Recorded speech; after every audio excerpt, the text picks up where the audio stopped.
Good afternoon, everybody. Welcome to Trading the Close. I'm your host, Lawton Ho, and I'm joined by Drew Dosick. And today was another exciting day in the markets, Drew. I mean, FOMC meeting, earnings after the bell, tons to talk about, right? Yeah. So let's start off with the FOMC. Everybody was going into this meeting anticipating no rate hike. So we already knew it was a 99% chance the rates were not going to be going up, and they weren't going to be cut.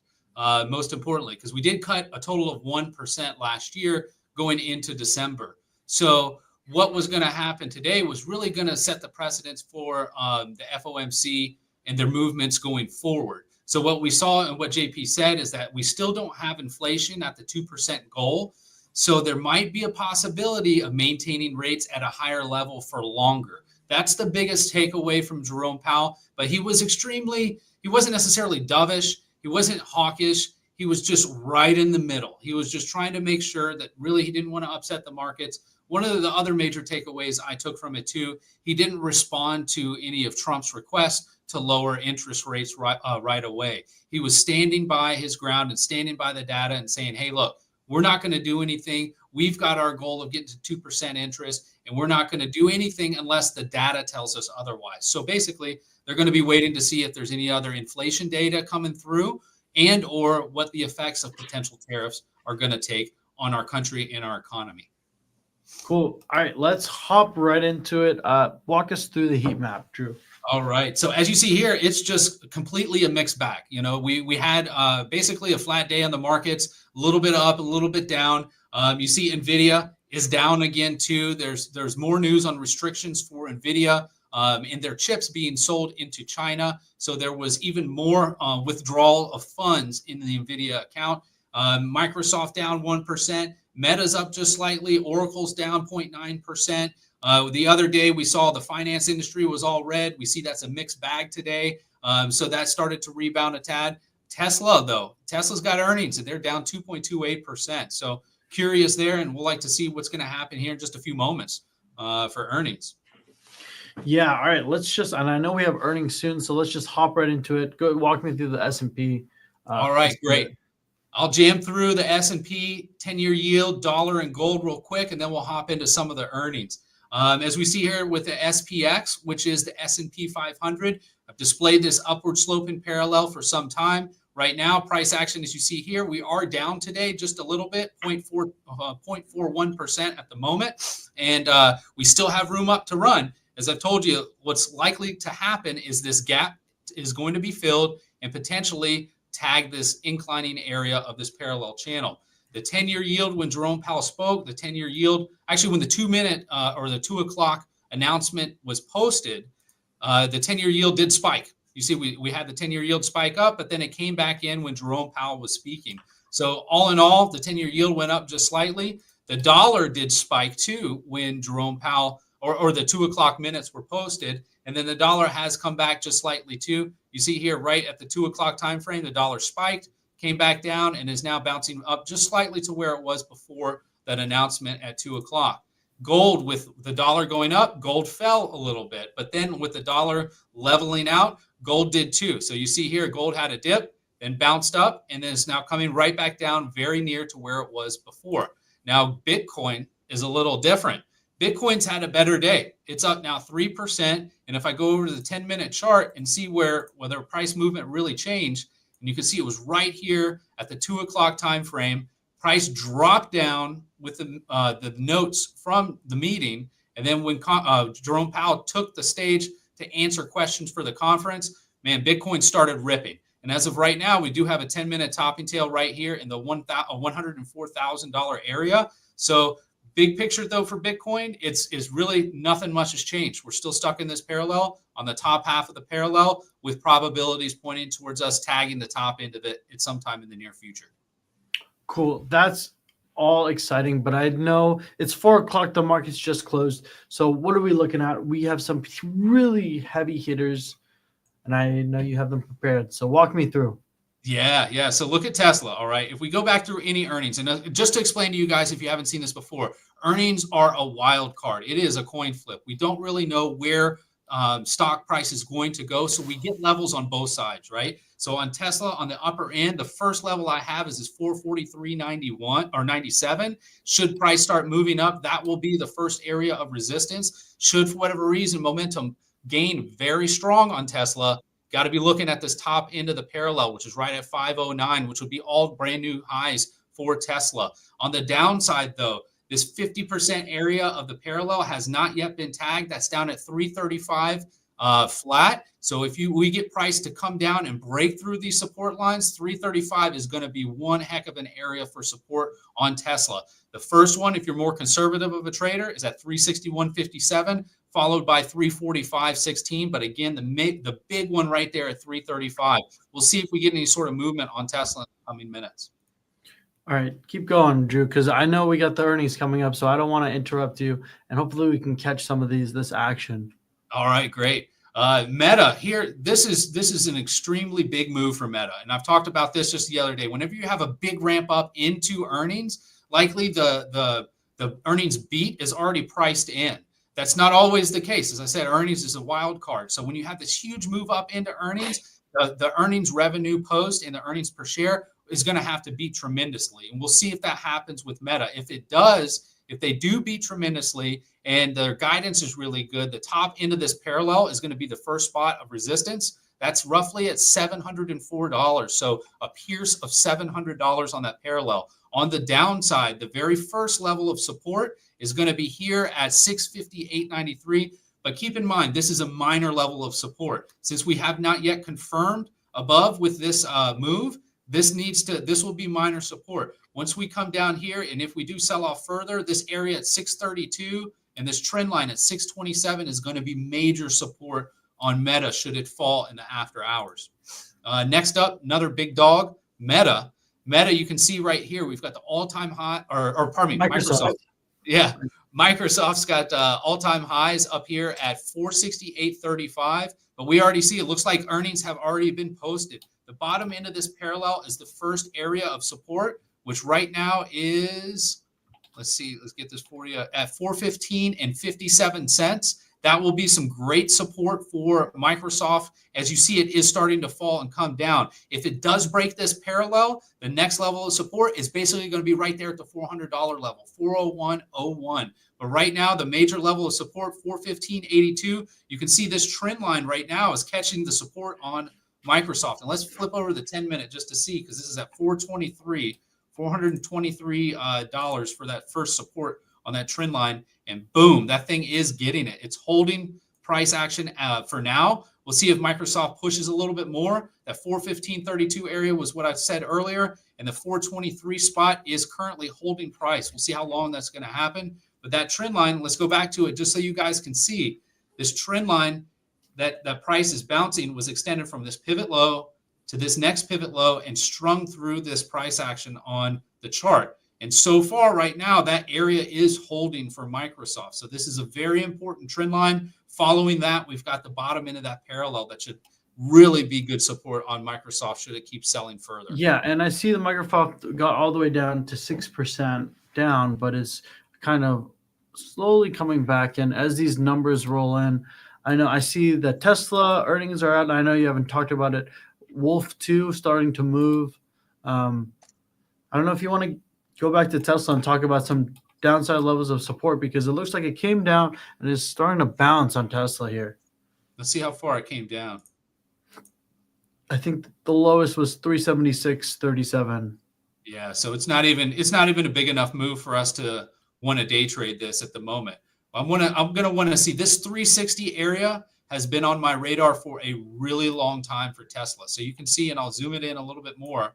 So you can see price action coming down right now at 376, just popped up to 378. We do have a little area of support with this downsloping trend line that it looks like price is bouncing off of right now. That's not a high probability trade. I would rather wait to one of these other major support areas, 361, 345, and or the bottom bottom trend line right here. So this area right now, 374 is holding. Let's flip over to Wolf. You said Wolf is moving too? Yeah, Wolf just popped up 6% as soon as you started talking. All right, great. What I wanted to show everybody on Wolf, check this out. This is one of the neatest charts. If anybody knows their technical analysis, they know that this pattern right here is a bull flag. This bull flag insinuates bullish sentiment and a higher move is coming. Even though this choppy action may dissuade you from getting into it, this whole move is the bull flag. So high probability chance for a move up. That's what we want to see into earnings. Notice how this move wasn't straight up and then had earnings call. It was up and then it chopped sideways, gaining the momentum, giving it the opportunity and the higher and increasing the probabilities for a move higher. And that's exactly what's happening there on Wolfspeed. Not huge right now. What? 640. That's not bad. It closed today at $6 flat. So it's about 7% up. I mean, and I know oftentimes we talk about this all the time when we're trading these. The first move usually isn't correct, right? Mm-hmm. It's usually a move and then the real move comes afterwards. But. Yes, that's correct, especially for FOMCs. The FOMCs are a little deceiving in the fact that they release the minutes at 2 o'clock. Then Jerome Powell comes out for the press conference at 2:30. Oftentimes what's happened is when the meeting notes are released, all the algos, computers, they're digesting the information in those notes, and they're telling the algos and they're relaying that information through their brokerages to go ahead and buy and sell stocks. So you see a lot of movement right at 2 o'clock, and that's because of those algos. Well, once the dust has settled, about 15 minutes later, Jerome Powell's observed all of this change in the markets, and he comes out with his narrative. So at 2:30, let's just say for whatever reason today, we had a big sell-off at the 2 o'clock meeting notes. Jerome Powell potentially would be inclined to come out and be more dovish at 2:30. So that 30-minute gap gives him the opportunity to really hone in on what he's going to say to make sure that the markets do, in essence, what they would prefer that they do. Got it. Amazing. So, are there IBM, any other? Yeah. Sorry, I forgot IBM. Yep. Yeah, it's all good. IBM's not that big of a mover, not like an NVIDIA or Tesla, Meta, Microsoft, things like that, but it's still important to cover. We've got this upsloping trend line right here that's going to be at 218, following support at 211 for a move down. Right now, I'm seeing price action come down. I'll flip over to after hours, see how much it has, and it really hasn't moved too much. So IBM, not that big of a move, staying roughly about the same. The bigger one that we saw there was Tesla. Look at Tesla now. It poked through this area that was catching support at 374, and now we're coming down right under 370 right now. Big area of support, 361.57. Looks like we got so close to it. Got a low of 365. So if we don't get there today, these next two levels are going to be on my radar for day trading tomorrow and in the future. Yeah, that makes total sense. So now that we kind of know, I mean, in general, right, it looks like Wolf has good earnings, Tesla has less than favorable earnings, and Microsoft looks to have, I mean, I guess slightly lower earnings. I mean, not moving the most, but now that we know which direction it's likely headed, what is the best course of action for us as traders wanting to profit off of these? Well, there's a couple different ways and a couple different strategies. If you want to trade earnings, you got to do what I just did. Before the market closes, you have to determine levels that are high probability setups for you to trade into earnings. If you don't want to trade earnings, what I would recommend doing, sit back, let the dust settle for 3 days, all right? And then reevaluate where everything is. Because oftentimes what happens in earnings, some people get involved beforehand. They may go too heavy, anticipating a move up or anticipating a move down. And if they're wrong, they're going to be exiting their position because they want to conserve their capital. So that will also increase selling or increase buying if someone's shorting it. So that would make that move go further. And that happens over the course of 3 days. And the reason it is 3 days is because oftentimes some of these accounts get put into margin calls. So once those margin calls go away, and those folks have cleaned out their brokerage or at least added more money, then that stock can resume to normal trading. So if you want to trade earnings, you got two options. You can do a day trading right after the earnings, or you can wait 3 days, reevaluate that stock and the pattern that presents itself, and then determine the levels to get in. Cool. And I just wanted to mention IBM. You said it's not a mover. It's moving the most out of any of these stocks. IBM is kind of off the chart. So if you could, I mean, this is pretty exciting for viewers. Yeah. Crushed that that resistance level. What's the next resistance level for this thing? Let's take a look. That just crushed earnings, apparently. Up 10% already. Wow. Right? Because like what happened initially, there was a sell-off, right? Yeah. And so like that, this is the wild card of earnings. You got to have both levels. If I scroll back, you see I've got this long-term trend line. Doesn't look like price action is going to get there. For it to get up to it, we're talking about an 18.19% move. So I doubt it's going to get all the way up there. Other than that, I would need to start running some fibs, run some trend lines. Let's even see. And forgive me, I'm not as fast on this computer. And see, that's not going to get it. So we'll delete that. And then we could try potentially this one too. But aside from fibs and trend lines, you need to find gap fills, fibs, and trend lines. I mean, right now, let's see where they're at all-time highs right now, so it's a little difficult. Right, but the cool thing about it is, look at this trend line above. It hasn't been violated yet, and this one right here that I've got looks like it is the target, 253.69. Let's flip over to the 10-minute chart. Ooh, hit 253 basically. As of right now, that's the spot. Look at that too. I'll go into the 1 minute so we can see the reaction right on that line. So we already did. We had a pause right there on that trend line that I just drew.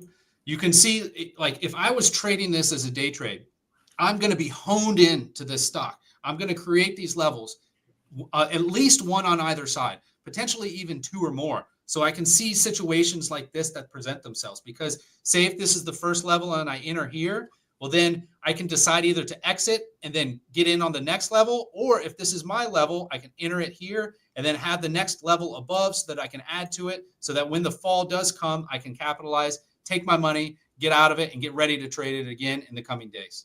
But this is amazing. Yeah, what's your next level, that last level you had before the fibs, the 19% mover? That's going to be up at 270. So right now you saw we paused at the 253 area.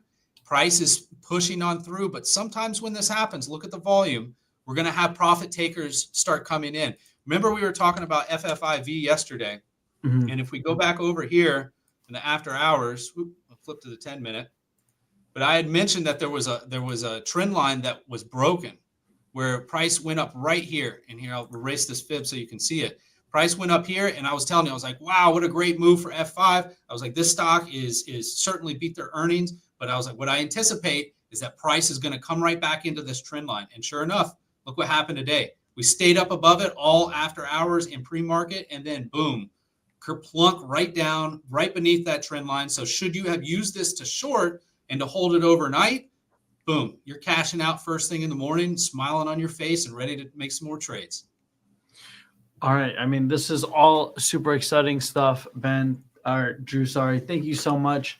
Yeah, I'm not going to bother you anymore because, I mean, these moves are crazy and you've been talking a lot. It's all good. Let's go make some money. Let's go trade these. Yeah. So, all right, guys. So now, click the wrong thing. Now I'm so thankful and lucky to talk about our sponsor for today, Blowfin. Hey guys, Lawton here with Verified Investing, and I have some really exciting news. We've decided to partner with Blowfin, our first ever crypto exchange that we're partnering with.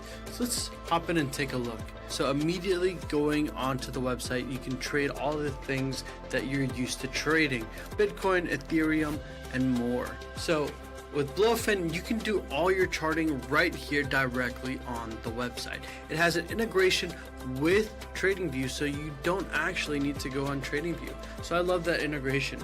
And for all you cowboys out there, you can go up to 150x leverage. Now be careful, because you can lose it all really fast, but you can also make a lot of money.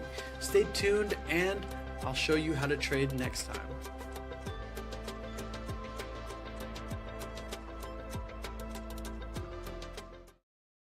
Yeah, guys, just again, we're so thankful that Blowfin has decided to sponsor us. I mean, we had a lot of messages asking us to sponsor with different brokerages, but this is an exchange that you're able to use in the United States.